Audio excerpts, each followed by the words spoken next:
Okay, so this next essay we're looking at, discuss both views and give your opinion, okay? So the sort of classic IELTS essay style, some people think A, some people think B, but who do you agree with? I agree with A people. One thing a lot of candidates tend to do is they tend to take this very literally, and they very much just say, some people think A, some people think B, I agree with A, finish, okay? But that's sort of like your sort of basic level band 5 kind of answer. I always say just you can discuss both views while disagreeing with one of the views. So you could say, for example, some people think A because blah, blah, blah, blah, blah, but I disagree with this because blah, blah, blah. Some people think B because blah, blah, blah, blah, blah, which I think is a much more convincing argument because blah, blah, blah, blah. In conclusion, I believe that, da, da, da, and explain why, okay? So you're giving your opinion about what the people A think and people B think, and one key thing to do is give a reason why you agree with something or why you don't agree with something. So it's very easy just to be like, A people think this, B people think that, I agree with B people, finish. But why do you agree with B people? Why do you think B people's argument is more convincing than A people's argument? Okay? It's not enough just to say your opinion, you have to explain why, and you have to argue why you came to that conclusion. That's a very important part, not just of writing IELTS essays, but generally writing in English. If you're going to study abroad, like in the UK at university, that's a very key skill that you need for academic essay writings. Not just giving your opinion, being able to argue why you agree with it, why you have this opinion, why you agree with this person, but also crucially, why do you disagree with the other side? Why do you think your argument is more convincing than the other side's argument? Okay, so it's a key part of arguing and presenting your opinion that a lot of candidates miss out on. So if you're going to push for those higher level essays, you want to be pushing into the band 6s, band 7s. That's something to think about in order to develop a more sophisticated argument. So the topic is about parents and children. Some people think that parents should teach children how to be good members of society. Others, however, believe that school is the place to learn this. Discuss both these views and give your own opinion. Okay, so should children learn from parents, or should children learn everything they need to know in school? It's kind of a weird thing. I mean, my instinct is that it should be a mix of both. Like, parents look after children when they're like, tiny babies. But then once they get to the age 6, you spend most of your life in school. But parents are the original role models, right? So shouldn't parents be teaching kids how to do something? So that's my initial reaction to reading that. Let's see what this candidate has got to say. So if we look at their introduction, sorry. People have different views on who is responsible to teach children of being good members of society. People have different views on who is responsible for teaching children to be good members of society. Some argue that children should be taught it by parents, while I support the opinion that schools are in charge of teaching it. Okay, so I quite like this as an opening sentence. I like that people have different views on. I think this is quite a nice way to open your IELTS essay, and I would steal that and start telling some of my students to start their essays like that. Because as an example, you read so many essays that start with, some people argue that da da da da, while other people think that da da da da. So I think starting this way is fresh and it sounds quite nice. People have different views on who is responsible for teaching children to be good members of society. Some argue that children should be taught it by parents, and this is sort of the referencing taught it. I think it's okay, it just sounds a little bit awkward when I read it. Some argue that children should be taught it by parents, while I support the opinion that schools are in charge of teaching it. Okay, so what's good about this sentence? You've given me the sort of A people think, and you've given me B people think, and you've given me your opinion. You've told me who you support. What could make this introduction better is giving the reason why. Some argue that children should be taught by parents because, okay, and then give the sort of, what you're going to talk about in your first paragraph. And then you say, however, I support the opinion that schools are in charge of teaching it due to, and then, the topic that you're going to talk about in that paragraph. So they've given me the A side, B side in their opinion, but they've not elaborated enough. So I would tell this candidate to include a more specific example of why and give me a hint about what you're going to talk about in your paragraphs. You don't have to go into huge detail, but you just have to tell me what your main topic argument is going to be. So, for example, you could say something like, some argue that children should be taught it by parents as your parent is your primary role model for your early childhood development. However, I support the opinion that schools should be, because you're making a recommendation, aren't you? That schools should be in charge of teaching it due to the fact that between the ages of 6 and 18, children spend more than 70% of their time at school.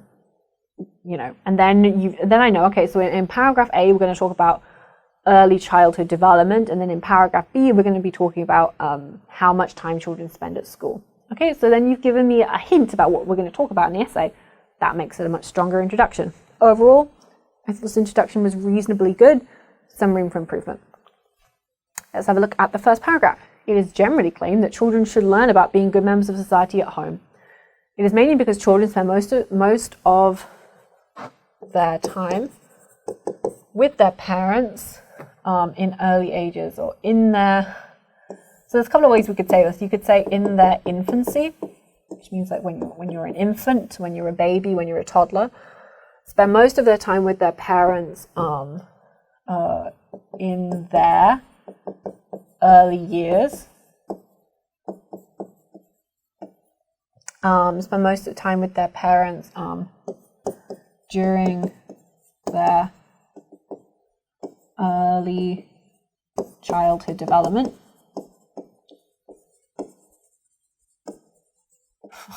Sometimes I don't know why I bother writing on this board, because I don't know how anyone's supposed to know that that's supposed to say development, but you know, there you go. I'm making an effort. It is mainly because children spend most of their time with their parents during their early childhood development. For example, according to some studies, behaviors that are formed at an early age are hardly changed by education and training. After they age, after they grow up, after they develop, will be better after they become adolescents. If you don't know the word adolescent, it's a very good word to know. It's a very good paraphrase for young people, teenager, you know, middle school, high school students. Adolescence is sort of that period of time, so it's a good paraphrase word to know. So, for example, according to some studies, behaviors that are formed during their early childhood are hardly changed by education and training after they become adolescents. Okay, so suddenly we've got a slightly better sentence there. Moreover, children build their behaviors by observing and emulating their parents' ones, which have been stereotyped in early ages. Okay, first, emulating. What a good word. I like this word. Correctly used, correctly formulated. Emulating their parents' behavior. That's the perfect way to use this word. Excellent vocabulary choice. Very impressed.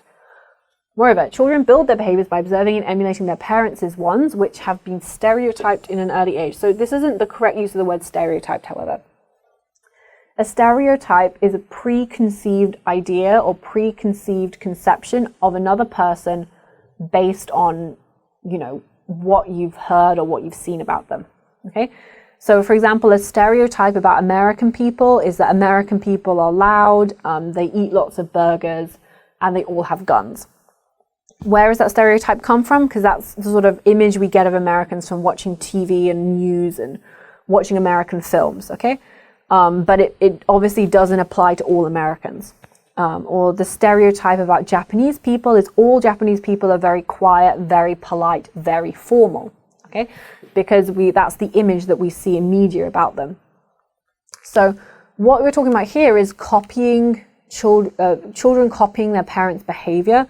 So your behavior cannot really be stereotyped at an early age. We could say, there is a phrase to be able to say, he is behaving in a stereotypical way. So, but that has a different meaning. So let's say, so that that example I just gave about Japanese people stereotypically being very quiet and very polite. So for example, if I had a friend who was Japanese and I said, oh, he behaves like a stereotypical Japanese person. He's so quiet, he's so polite. Or I said, the Japanese students in my IELTS class were behaving in a very stereotypical way, quietly not asking questions and taking lots of notes. Okay, so you can talk about it like that if someone's behaving like the stereotype, but we wouldn't use it in the way this candidate has done. So this sentence that we've got here, how would I change it to make it better? Moreover, children build their behaviors by observing and emulating their parents' ones, which have been socialized in early ages. We're kind of repeating the same information. Children observe and emulate their parents' behavior, which have been stereotyped in early age. So something which have been fixed at an early age. Which, what are we talking about? Are we talking about their parent? Is the which referring to their parents' behavior, or is it referring to the children's behavior? That's what's confusing. There's two ways you could read this sentence. The first way is that the children's behaviors emulate their parents', and which have, and so this is referring to the parents' behavior. The parents' behavior has been stereotyped in an early age. So we could say, children build their behaviors by observing and emulating their parents' ones, which were also fixed at an early age, like those children's parents copied their parents' behavior. But I don't think that's what this candidate means. I think this candidate means that it becomes fixed. So I think this whole section has to be rephrased because this doesn't really make sense. Children build their behaviors by observing and emulating their parents' ones, and these quickly become fixed in the rapidly developing brains. Ooh, okay, I quite like that phrase. Okay, so you're trying to say that you copy your parents and this quickly becomes fixed early on. Okay, next sentence. In other words, parents are the most significant figures to build essential behaviors, to build the essential behaviors of social members of say constructive members of society. I think it would be a much better way to phrase it. Thus, parents play a pivotal role in formulating children's thoughts and behaviors to some extent. Okay, so what I really like about this paragraph is this candidate has done a really good job of giving their point, giving an example, and then explaining why their example supports their point. Okay, so this is a very key skill. So one of the things that it wants you to do in the IELTS writing task 2 is to extend, support your ideas. This is what this candidate is doing. So let's have a look at how they did it. Let me see if I can change the color. Ooh, okay, perfect. So they've started off with the overall point. Children should learn how to become good members of society at home. And then they've gone on to explain, what does that mean? Okay, why do people think that? Why do people claim it? Because they spend most of their time with their parents when they're young. Okay, so that's key. They've given the opinion. Some people claim that. Why do people claim that? Because they spend most of their time with their parents. Now they've gone in for an example. For example, according to some studies, and so this is really great, they've included like a fake example. Behaviors that you learn as a child aren't changed through school and training. And then they've extended it with a moreover. They've explained their example more. Moreover, they observe and copy their parents. And then they've given this example, and now they go on to explain, why does this example support my point? And so they've gone, in other words, parents, what does this study mean? This is what the study found. What does that mean? In other words, parents are the most significant figures to build the essential behaviors of constructive members of society. And then they've concluded with, thus, which is a good one, therefore, parents play a pivotal role in formulating children's thoughts and behaviors to some extent. And this is a very excellent sentence. They've got a good linking word, thus. Pivotal role, good vocabulary. Formulating children's thoughts, good vocabulary. And behaviors to some extent, also a great way to end your sentence. Okay? So this is the kind of level of detail that you need to be trying to do to push your task completion and your coherence up into the sort of 6-band plus. Okay?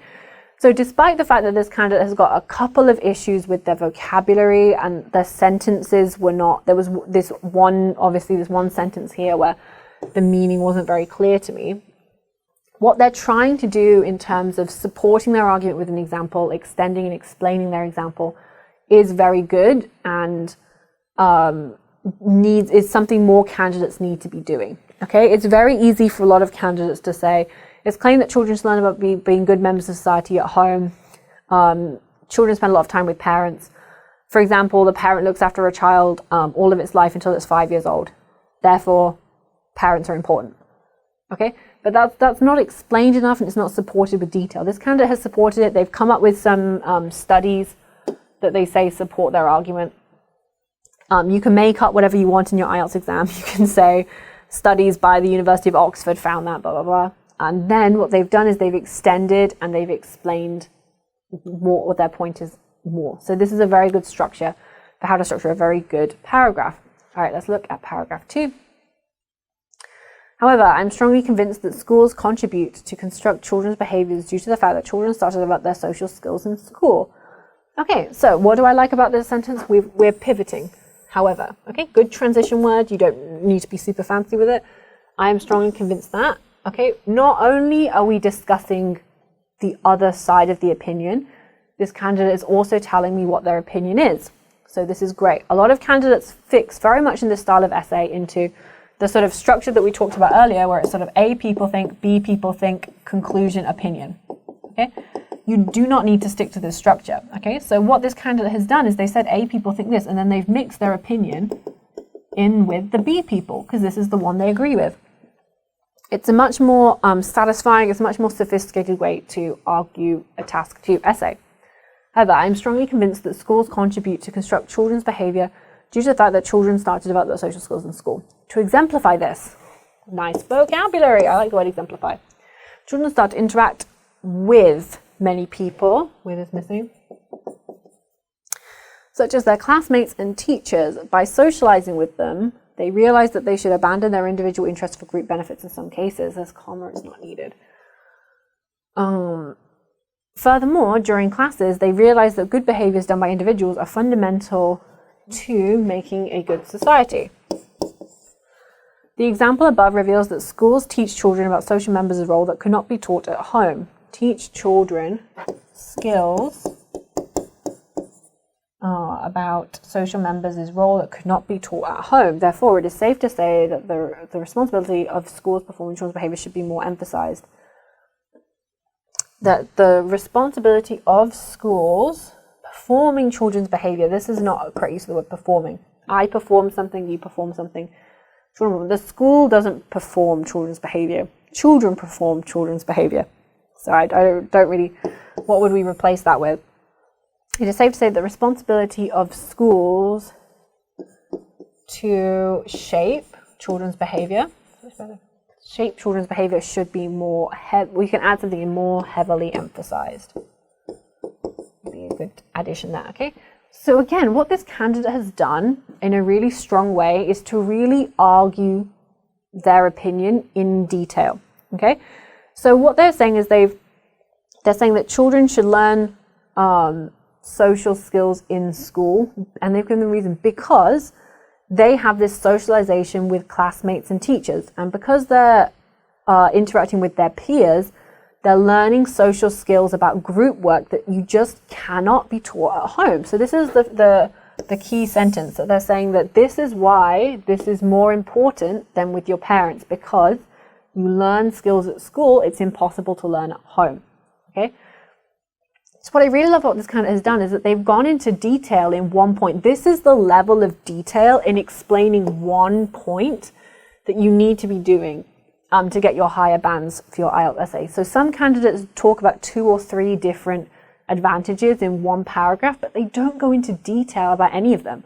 So this candidate has really gone into detail. He said children start to develop their social skills in school because they interact with people like classmates and teachers.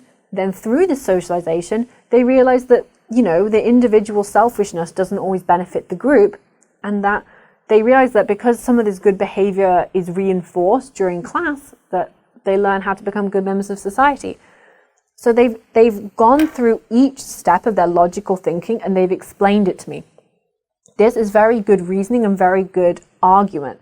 So that's what you need to be trying to do in your IELTS Task 2 essays to get the highest task achievement, okay, is they've really laid it out well, okay? So this is the kind of arguing that we're taught in UK schools, and that's what sort of the examiner is looking for in your argument. You know, a couple of issues. We've got one issue with vocabulary. They could have put in heavily emphasized at the end. During class, they were good behaviors and were fundamental to making a good society. Yeah, so I mean, overall, I thought this was a very well argued, and the grammar is quite good, and the vocabulary is quite good too. So look at the conclusion. By the way, to conclude, I'm going to assume this is just a typo by the candidate. I don't think they meant to do that. To conclude, it is partly true that parents are children's role models, especially in younger ages. Nonetheless, I am confident that school is a small society where children practice social skills to be good social members before entering a real society as adults. Okay, again, I really like this candidate's arguing, okay? So they've acknowledged the other side. So they said, yeah, so it is true that when you're a very small child, parents are very important. And then they've said, however, schools are more, I agree that school is better because it is a small society, and then they get to practice social skills. Okay, so they've acknowledged the other side, but then they put in a condition, you know, however, I agree with this other side because X. Okay, so to conclude, it is partly true that parents are children's models, especially in younger ages, especially at younger ages. Nonetheless, they've used a sort of punctuation that's quite good. Nonetheless, I like nonetheless, one of my favorite words. I'm confident that school is a small society. I'm confident that school, you know, or, you know, how can we say I'm confident, or like, it would be better to say, nonetheless, I strongly believe, or I believe it is clear to see that school is a small society where children practice social skills to be good social members, to be good, practical skills. I would even get rid of this, where children practice social skills before entering real society as adults, where children I would change this to get to develop social skills before entering real society as adults. And then what I would do if I was this kind of, I would add one more sentence here where you explain the advantage of school, you know, is better than parents. So I would just say, again, more explicitly, you know, the kind of skills the kind of group work, teamwork, cooperative skills that society requires can not only be learned from parents, but must be learned in an academic environment. Okay, and then that would be a very good, very strong conclusion. Okay, so let's look at the marks. So overall, I think you could tell as I was going through, I really liked how this candidate argued. I really liked how they developed and supported their points. I think there was one or two places, like in that conclusion, it could have been a little bit better. The introduction as well could have been developed a little bit more. But I really like, so for band 7, you need to present, extend, and support your main ideas. And so I think this is sort of sitting between a band 6 and a band 7. So I want to give a 6.5 for task achievement because some of it, I thought the introduction and conclusion were a little bit undeveloped and could have been developed a little bit more. Coherence and cohesion, it was a very logical organization of information. I felt that the arguments built on each other. I liked how we started with early childhood and then moved on into later on, you know, and I liked the way this candidate sort of differentiated between, well, when you're younger, your parents are more important, but generally in life, school is more important. They did use a range of cohesive devices, and there was a central clear topic in each paragraph. So I want to give a 7 for coherence and cohesion. I thought that was great. Vocabulary. They did have a good sort of range of vocabulary. There was a couple of words I really liked that they used. They had quite a few sentences where I didn't really have that many issues with the vocabulary. That's a sort of a big change going between those two paragraphs. There was some issues when they're talking about early ages. They could have, infancy, or there was some opportunities to use vocabulary. But again, there were some very good examples of good vocabulary. So I think, again, I want to sort of sit them in that sort of 6.5 range, sort of between a band 6 and a band 7. I think that there was, by improving some of the vocabulary that I pointed out during the essay, being able to sort of, they kept talking about social members rather than members of society. Correcting those kind of mistakes would bump you up to a 7, I think. And then for grammar, they do use a sort of a variety of simple and complex sentences. They do actually produce quite a few sentences, especially in the sort of towards the end, where I thought there weren't that many, issues. There was only that one real section in paragraph 2, the one where we talked about stereotypes, that didn't really make sense. So again, what I want to do is sort of sit them again in that sort of between a 6.5 and a 7. Band 6 and a band 7. I think if it hadn't been for that weird sentence about stereotypes, I think I would have been quite confident making them a 7. Just because that sort of brought them down. I think in general, this candidate does have quite a good control of grammar and punctuation. But there was a couple of those mistakes, and that one example of stereotypes sticks out in my head as you're marking, and creates the impression that they did create some mistakes. So I think overall this candidate is quite a strong, sitting at a 6.5 overall. They definitely have room to go up to a 7. I think if they had fixed their introduction and conclusion and had some time to develop those a little bit more, that would have been a 7, no problem. And then also I think if they just managed to keep the consistency of error-free sentences and are able to more consistently write in correct sentences, then their grammar would be a 7, no problem. So I think this candidate has got a lot of potential to go up to a 7, and I think they should be quite happy with the way they argued this task.